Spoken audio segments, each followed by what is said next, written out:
I'm Father Thomas Jefferson from the church in Topeka, Kansas. And I'm here to tell you that rock and roll is the devil's music. It's a plague to our system of America. It makes the youth think that it's not only okay to do drugs and have premarital sex, but they also think it's cool. For instance, there's a band called Led Zeppelin, and they just have some terrible names on their tracks.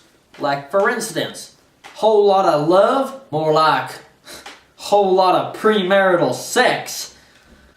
Bring It On Home, more like Bring On the Drugs and Sex Whores Home. Or this, Pornography by The Cure. I don't understand why people buy this stuff. Siamese twins.